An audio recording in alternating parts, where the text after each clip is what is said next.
Bapak Ibu, tema kita hari ini adalah The Heart for Our Home. Kita akan landasi dengan firman Tuhan dari Tawarik, 1 Tawarik pasal yang ke-29. Silakan Bapak Ibu dibuka 1 Tawarik pasal 29. Kalau mau lihat di depan juga ada ya versi terjemahan baru yang pertama. 1 Tawarik pasal yang ke-29.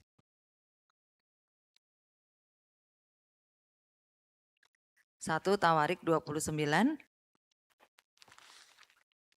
Tawarik 29 ini ada ayat 1 sampai 9 saja ya. Ada banyak ayat sih, tapi kita baca 1 sampai 9 saja. 1 Tawarik 29 ayat yang ke-1 sampai 9 kita akan baca bergantian. Silakan yang wanita, yang pria dulu ya. Pria silakan ayat pertama atau ayat ganjil, kemudian wanita ayat yang genap ya.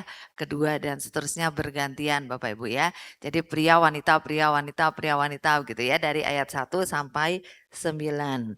1 Tawarik 29 ayat 1 sampai 9. Saya baca judulnya dulu ya, kemudian silakan kaum pria atau bapak-bapak. Sumbangan-sumbangan untuk pembangunan rumah Tuhan.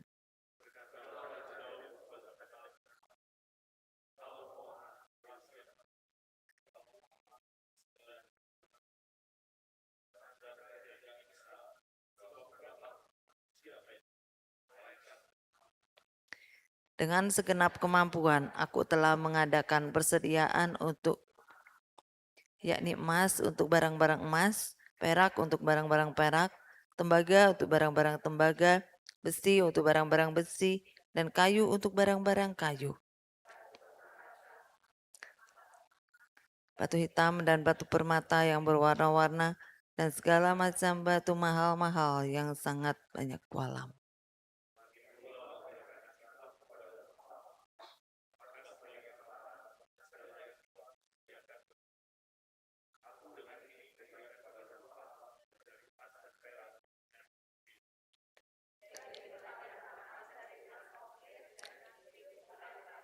Untuk dinding ruangan.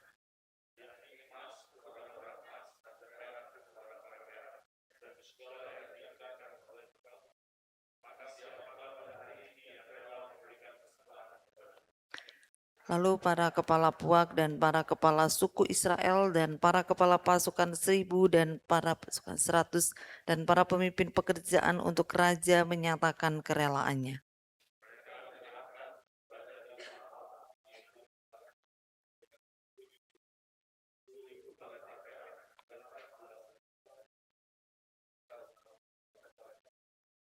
Siapa yang mempunyai batu permata menyerahkannya kepada Yehikiel orang Karson itu untuk perbendaharaan rumah Tuhan.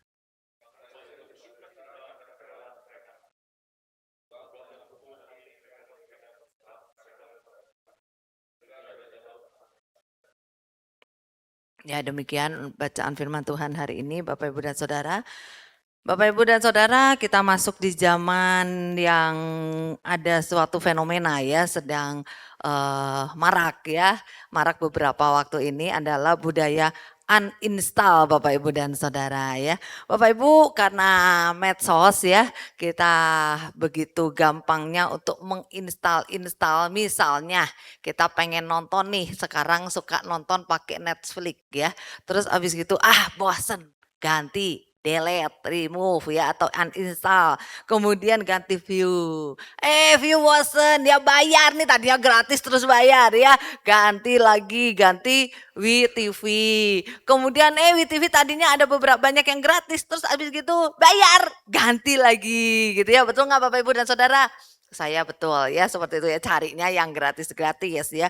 Kemudian belanja tadinya Shopee terus ganti Topet enggak ya, kalau sekarang sih masih Shopee semua kayaknya ya penggemar Shopee ya karena terus update ya Shopee dari yang tadinya lihat ini terus jadi lihat itu gitu ya, kemudian game, kalau game lebih banyak lagi ya yang uninstall yang delete tadinya game misalnya apa nih.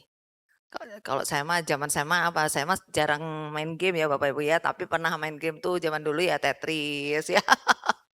Zaman dulu banget ya, Tetris bosen ganti ya, terus yang lain. Tapi sekarang Tetris ada lagi ya, kalau adik saya tuh catur ya, dari kecil sampai sekarang catur terus ya. Itu catur nggak di-delete-delete, uninstall uninstall tidak ya, karena dia seneng banget gitu catur. Tapi, kita kebanyakan ganti-ganti gitu ya, apalagi anak-anak zaman sekarang ganti-ganti gamenya ya. Dulu mungkin Mobile Legend ya, terus habis gitu ganti lagi ya. Budaya fenomena uninstall ya, nggak suka ganti gampang banget ya, tinggal tinggal download sebentar 1 menit, 2 menit terus, ada ya. Nah, Bapak, Ibu, dan Saudara gimana dengan rumah Tuhan? Apakah kita kalau nggak suka nih sama pengkhotbahnya, oh hari ini yang khotbah Priska lagi ya, nggak usah dateng lah gitu ya, bosan gitu ya. Jadi, ah di uninstall. Tadinya rencana nih ya mau Kalam Kudus TKI, gantilah ke yang lain gitu ya. Oh hari ini misalnya WL-nya ini, tadinya mau ke sini, ganti yang lain gitu ya. Atau sekarang coba nih ya ke Kalam Kudus TKI, ternyata kok aku ketemu sama dia lagi, aku nggak seneng sama dia. Ganti, terus rubah, ganti ke gereja lain, pindah ke gereja lain ya Bapak Ibu. Gimana dengan kita sebagai jemaat Gereja Kristen Kalam Kudus TKI? Apakah kita demikian gampangnya berpindah-pindah dari gereja ini terus ke gereja lain setiap minggunya? Ya Bapak Ibu ya, karena mungkin karena fasilitas, karena lihat orang, karena lihat rohaniwannya, karena lihat majelisnya, karena lihat wah ada konflik dan sebagainya. Bapak Ibu, gimana sih seharusnya sikap kita sebagai jemaat, khususnya jemaat Gereja Kristen apa ini? Kalam Kudus TKI ya. Kita mau belajar hari ini meneladani sikap daripada Daud di dalam bacaan firman Tuhan yang barusan kita baca 1 Tawarik 29 mengatakan, tolong itu jalan aja ya slide-nya. Jalan. Kita meneladani sikap hati daripada Daud ya. Nah, kenapa kita perlu mengetahui sikap hati Daud? Karena sikap dari hati itu menjadi perilaku ya. Apa yang ada di dalam hati menjadi kelakuan ya. Yang pertama yang kita dapat pelajari adalah Daud mengasihi rumah Tuhan. Kita singkat hari ini 3M ya. 3M yang kita pelajari dari Daud itu ada 3M. Yang satu, M yang pertama adalah mengasihi rumah Tuhan. Bapak Ibu, di dalam pasal yang 29 ayat 3 dikatakan dalam firman Tuhan yang kita baca barusan, dikatakan bahwa demi cintaku kepada rumah Allahku, kata Daud ya, demi cintaku kepada rumah Allahku maka ada tindakan nyata daripada Daud. Karena cintanya kepada rumah Tuhan, didasari oleh cinta kepada Tuhan dan rumah Tuhan, maka ada tindakan nyata. Apa itu tindakannya? Nanti kita akan bersama-sama lihat. Cinta Bapak Ibu. Cinta dapat membuat orang melakukan sesuatu yang berlebihan. Betul nggak? Siapa yang sedang jatuh cinta Bapak Ibu? Ada? Hah? Oh sudah lewat, ya Yun. Ya, sudah lewat, sekarang nggak jatuh cinta lagi. Oh nggak usah jatuh. Oh makin lengket katanya ya. Ya, mungkin Bapak Ibu ada yang pernah jatuh cinta pasti ya. Semua pasti pernah lah ya mengalami jatuh cinta. Atau sekarang juga sedang jatuh cinta atau cinta banget sama seseorang. Nah kalau cinta banget sama seseorang, kepada suami, kepada istri, kepada papa, kepada mama, kepada anak, kepada cucu. Biasanya kita rela melakukan segalanya. Dasarnya karena cinta, dasarnya karena kasih ya. Kalau kita nggak mengasihi, boro-boro ya, boro-boro ngasih sedikit aja nggak mau gitu ya, karena tidak mengasihi orang tersebut. Kasih waktu tidak mau, kasih duit tidak mau, kasih apapun tidak mau. Kalau kita cinta, yang nggak ada jadi ada, betul nggak Kris? Ya, yang nggak ada jadi ada ya. Jadi kayak sulap gitu loh, karena cinta ya. Nah, dasar daripada Daud untuk melakukan banyak hal untuk persiapan pembangunan rumah Tuhan adalah karena cinta, karena kasihnya kepada Tuhan. Bapak Ibu, dalam 2 Samuel 7 ayat 2 dikatakan bahwa Daud itu ngomong kepada Nabi Nathan. Bapak Nathan dengan bahasa sehari-hari nih ya. Bapak Nathan, lihatlah Saya ya tinggal di istana yang megah yang terbuat dari kayu aras. Kayu aras itu kayu yang termahal pada zaman itu, kayu yang termewah pada zaman itu. Mungkin zaman sekarang mirip dengan kayu jati yang sudah langka itu ya. Tapi ini jauh lebih mahal daripada kayu jati, wangi dan anti rayap. Jadi nggak perlu aluminium, baja nggak perlu ya, kayu aras saja sudah cukup. Nabi Nathan, saya tinggal di istana yang semegah ini, seindah ini, terbuat dari bahan-bahan yang mewah, material yang mewah, sedangkan tabut perjanjian tinggal di kemah. Aduh, nggak pantas rasanya, kata Daud. Aku ingin membangun rumah Tuhan, aku ingin membangun bait Allah yang pantas untuk menempatkan tabut Allah di dalamnya. Itu kerinduan Daud, Bapak Ibu dan Saudara. Karena cinta Daud kepada Tuhan dan kepada rumah Tuhan. Tetapi Bapak Ibu dan Saudara, apa kata Tuhan? Daud pengen banget nih membangun rumah Tuhan. Inisiatif dia. Tetapi kata Tuhan adalah jangan kamu. Bukan kamu nanti yang membangunnya. Yang membangunnya adalah anakmu. Yang cinta rumah Tuhan, yang pengen Daud. Tapi yang disuruh Tuhan adalah Salomo, anak daripada Daud. Tapi Daud, Bapak Ibu dan Saudara, seorang yang luar biasa. Dia besar hati, nggak apa-apa. Salomo anakku akan aku persiapkan.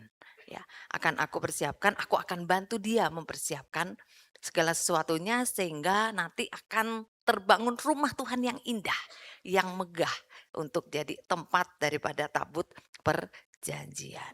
Nah, Bapak Ibu dan Saudara, M yang pertama yang kita pelajari adalah mengasihi. Daud begitu mengasihi akan Tuhan dan rumah Tuhan. Meskipun bukan dia nanti yang terpilih untuk melakukan pembangunan daripada bait Allah. Itu yang pertama ya, mengasihi. Yang kedua, M yang kedua adalah mengakui. Mengakui Bapak Ibu dan Saudara. Daud membuat pengakuan di dalam nats yang kita baca. Daud membuat pengakuan bahwa ia sadar rumah Tuhan yang akan dibangun nanti itu buat Tuhan. Bukan buat manusia supaya lebih dekat kepada Tuhan. Bukan, itu buat Tuhan. Itu tempatnya Tuhan, tempat Tuhan berdiam di dalamnya. Daud sadar bahwa yang akan dibangun adalah rumah Tuhan dan Daud sadar bahwa segala sesuatu adalah milik Tuhan dan dia itu hanya pengelola, stewardship hanya pengelola aja, bukan pemilik. Pemilik segala sesuatu alam semesta ini adalah Tuhan, makanya dia layak.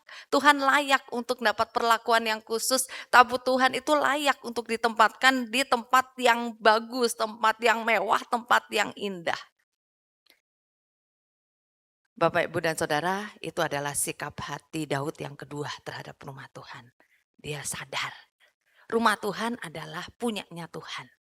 Rumah Tuhan, ketika dia membangun rumah Tuhan, dia sadar bahwa segala sesuatu adalah milik Tuhan dan dia hanya mengelola saja, Bapak, Ibu, dan Saudara.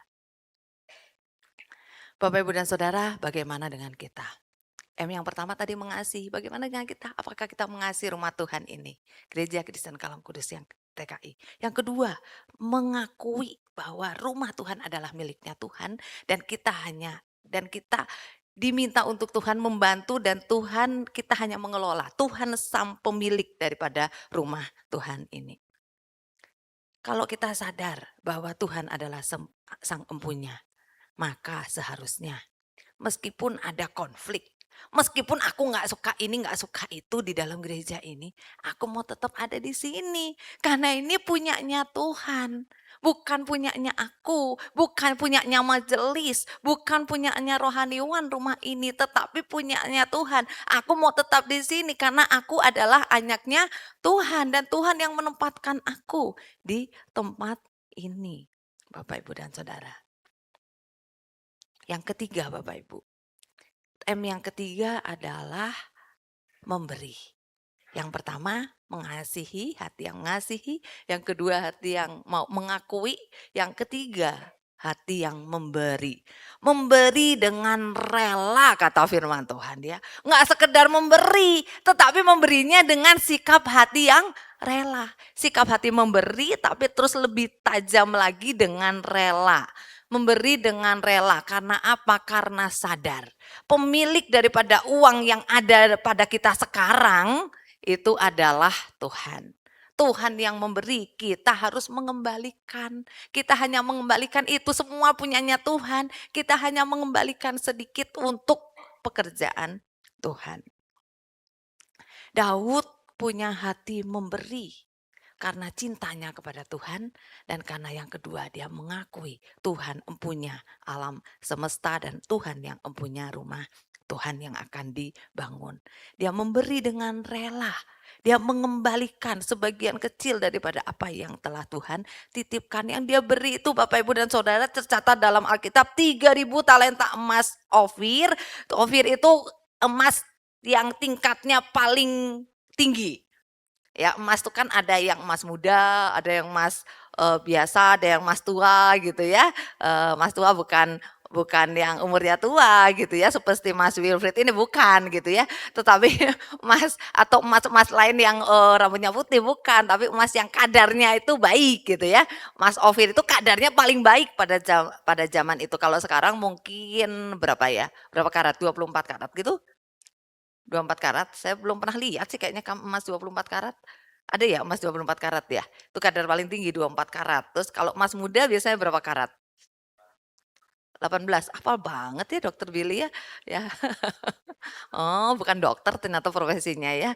Nah, ini kadar yang paling tinggi, mungkin setara dengan 24 ya. Emas Ofirnya 3.000 talenta, kemudian 7.000 talenta perak murni. Kalau di total Bapak Ibu dan Saudara, nilainya kalau disamakan dengan nilai rupiah sekarang adalah 200 triliun Bapak Ibu.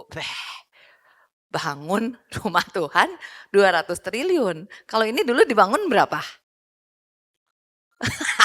5 triliun ya. 5 triliun, oh, banyak banget ya. Ini 200 triliun, itu baru duitnya Daud. Dan itu duit pribadinya loh. Bukan duit gereja, bukan. Harta pribadinya 200 triliun. Kenapa Daud bisa memberi segitu banyaknya? Motivasinya karena cinta, karena kasih dan dia mengakui bahwa Tuhan sang empunya segala sesuatu Bapak Ibu dan Saudara. Nah Bapak Ibu itu yang kita pelajari 3M. 1 mengasihi, 2 mengakui, 3 memberi. 3M itulah hati Daud dan itu harusnya menjadi hati kita bagi gereja ini. Bapak Ibu, kenapa Daud berhasil berhasil memberi dan berhasil mengumpulkan duit? Karena teladan Bapak Ibu. Berhasil mempersiapkan uang untuk keperluan rumah Tuhan. Kenapa? Karena teladan. Teladan daripada Daud yang pada saat itu adalah pemimpin. Daud memberikan dulu 200 triliun, kemudian dia menantang rakyat. Ayo siapa yang mau memberikan persembahan? Enggak cuma nantang doang, tapi kasih teladan ya. Ketika dia kasih teladan kemudian menantang, yang terjadi adalah kata Alkitab. Kepala pasukan 1000, kepala pasukan 100, para pemimpin, kemudian kepala puak atau kepala kelompok-kelompok, kepala suku, dan pemimpin-pemimpin lainnya. Kata Alkitab menyerahkan untuk pembangunan itu 5.000 talenta emas, 10.000 dirham, 10.000 talenta perak, 18.000 talenta tembaga, 100.000 tembaga besi, dan totalnya Bapak Ibu, kalau di total itu Bapak Ibu, udah ngitung Bapak Ibu? Bapak Ibu Saudara udah ngitung? Pasti belum ya.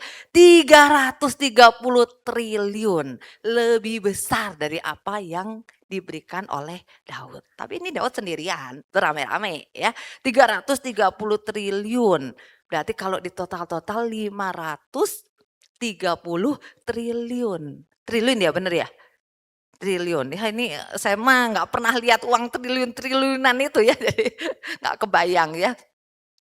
Banyak banget Bapak Ibu, banyak banget jumlahnya. Kalau dikeskan mungkin segedung inilah ya, penuh dengan duit. Itu semua dipersiapkan untuk pembangunan rumah Tuhan. Saya bayangkan Bapak Ibu, kalau tidak ada teladan dan juga tidak ada cinta, tidak ada kasih, tidak ada pengakuan, ya tidak ada tuh para pemimpin-pemimpin yang lain, enggak ada keinginan untuk memberi, enggak ada. Oh, pemimpin aku sudah memberi 200 triliun, cukuplah kita nggak usah memberi lagi. Tapi karena mereka mengasihi, termotivasi oleh Daud mengasihi dan ada rasa kepemilikan daripada rumah Tuhan ini dan sadar bahwa Tuhan adalah pemilik segala sesuatu, maka mereka mau memberi dan akhirnya 530 triliun itu terkumpulkan untuk pembangunan rumah Tuhan.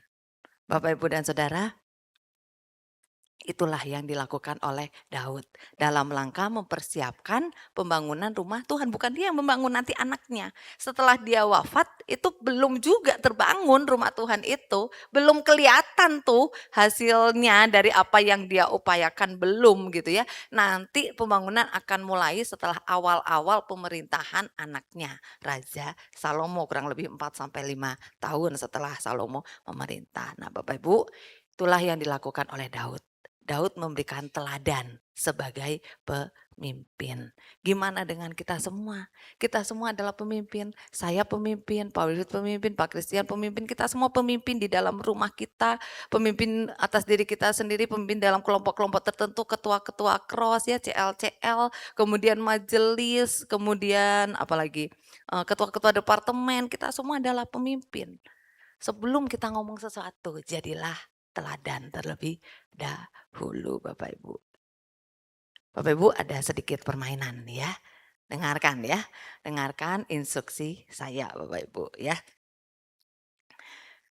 Ya, clue-nya adalah ikuti apa yang saya lakukan Bapak Ibu ya. Ikuti ya apa yang saya lakukan.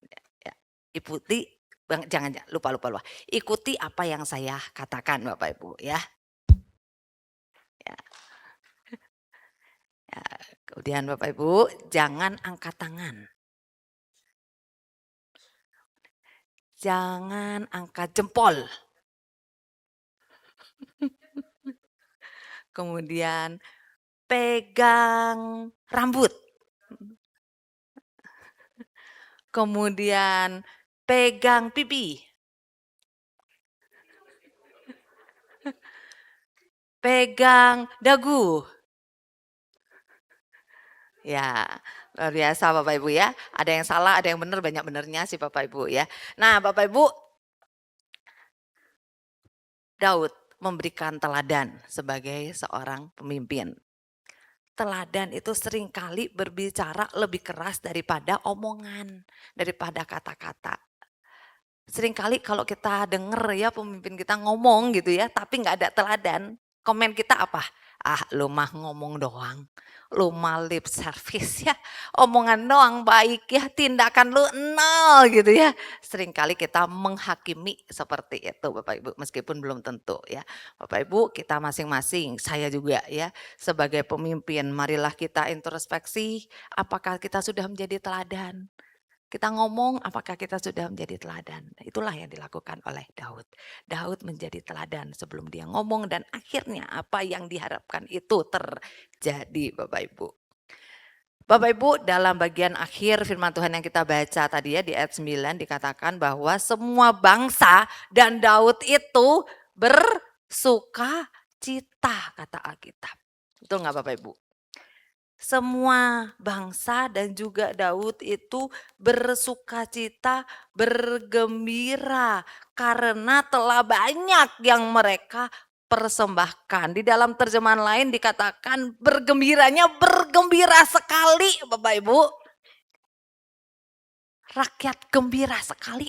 Daud juga gembira sekali karena telah mereka kumpulkan tuh dana sekian banyak 530 triliun untuk pembangunan, persiapan pembangunan rumah Tuhan. Itulah hasil akhirnya dari apa yang dilakukan oleh Daud dan juga rakyat Israel pada zaman itu Bapak Ibu.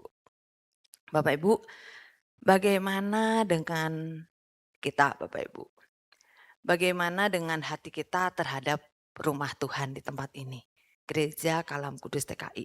Ada yang mungkin berjemaat baru 1 bulan. Ada Bapak Ibu? Ada ya. Ada yang berjemaat sudah 5 tahun. Ada yang lebih daripada 5 tahun. Ada yang bahkan dari mula-mula gereja ini ada tahun berapa sih? Ini kan udah umur kemarin ulang tahun 30 ya. 30 lebih. Mula-mula. Siapa yang mula-mula Bapak Ibu? Ciayun, Ciayun mula-mula ya. Yang lainnya tengah-tengah, akhir-akhir ya, yang mula-mula Ciayun. Gimana dengan hati kita? Kita semua harus introspeksi, gimana dengan hati kita terhadap gereja Tuhan ini? Gereja ini adalah miliknya Tuhan. Kita adalah anak Tuhan. Berarti kita adalah bagian daripada gereja ini.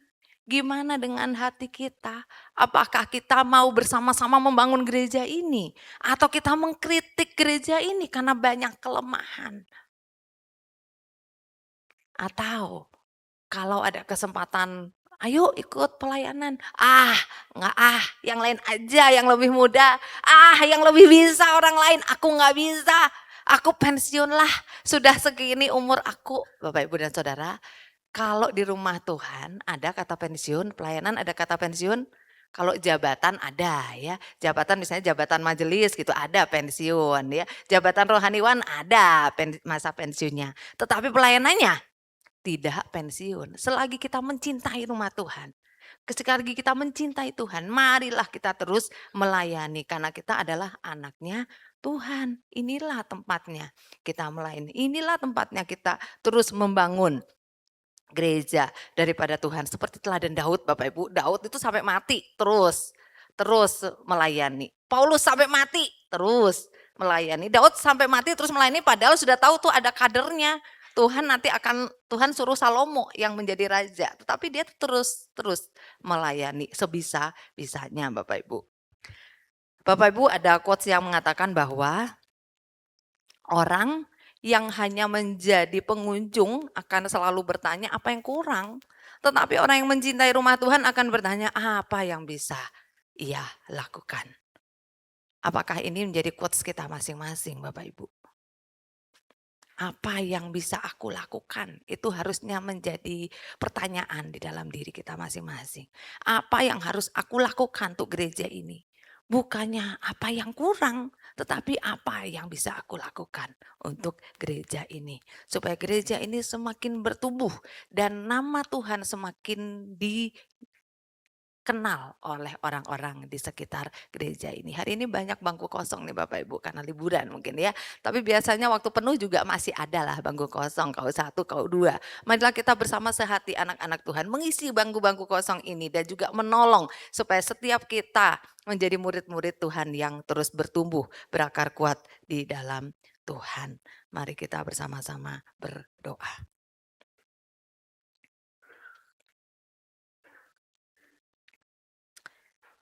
Bapak Ibu, mari sama-sama kita introspeksi.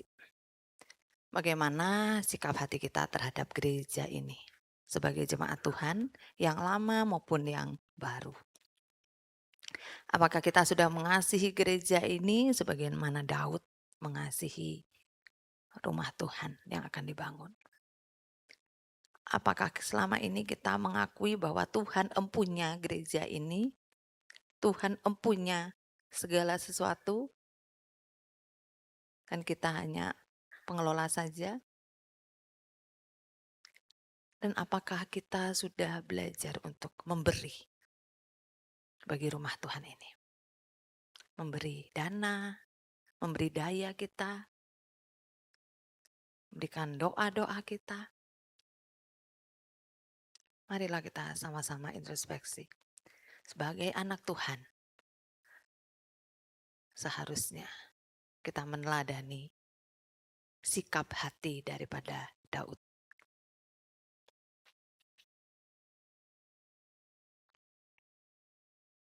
Tuhan, ampuni kami. Kalau kami kurang mengasihi gereja ini. Terbukti kami lebih banyak kritik-kritik daripada bersama-sama membangun. Kami lebih banyak cuek daripada ikut ambil bagian di dalam pelayanan Tuhan. Ampuni kami Tuhan.